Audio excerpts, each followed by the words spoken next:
Tu tousses, tu dors mal, t'as mal partout, mais tu restes. Tu crois que c'est du hasard? Non, non, le hasard n'existe pas.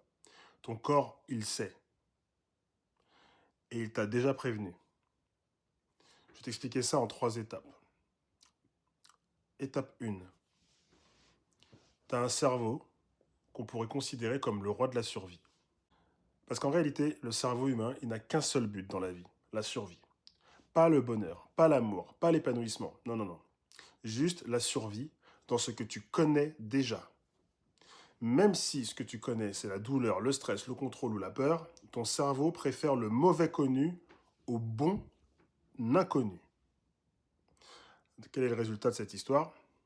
Tu restes dans une relation toxique parce que c'est devenu normal. Ta normalité. Deuxième point, ce que ton corps essaie de te dire. Lui, il n'a pas signé pour ça. Alors il commence à t'envoyer des messages. Tu es fatigué sans raison. Tu te dis, je dors mal. Non, non. Tu vis mal. Ton sommeil, lui, il trinque. Tu as des boules au ventre. Juste avant de le voir. Pas qu'une, hein, des boules au ventre. Mais là, tu te dis, ouais, c'est moi, j'en fais trop, j'angoisse pour rien. Non, non, non. Ton ventre te dit qu'il y a danger. Tu développes des eczémas, des migraines, des douleurs chroniques. Et là, tu continues à chercher des coupables dans ton alimentation. Tu pleures en cachette, mais tu souris en public.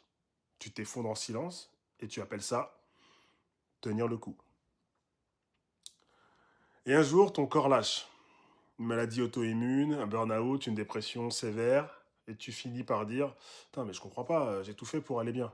Ouais, ouais, t'as tout fait, ouais. Sauf écouter les signaux faibles.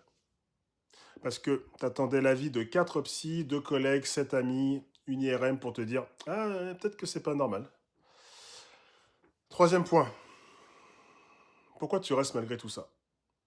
Parce que depuis ton enfance, tu t'es habitué à ignorer tes besoins, à faire passer les autres avant toi, à minimiser ce que tu ressens, parce que tu crois encore qu'il va changer, que ça va passer, que tu vas t'y faire. Mais ton corps, lui, il n'oublie rien, il garde tout. Et quand tu refuses d'écouter, il hurle. Alors moi, je te pose une question simple. Combien de signaux ton corps doit-il t'envoyer encore et encore pour que tu l'écoutes? Tu crois que t'es cassé? Non. T'es juste surchargé de signaux que tu refuses d'entendre. Commence par les reconnaître et ensuite viens te libérer. Mon programme Exit est fait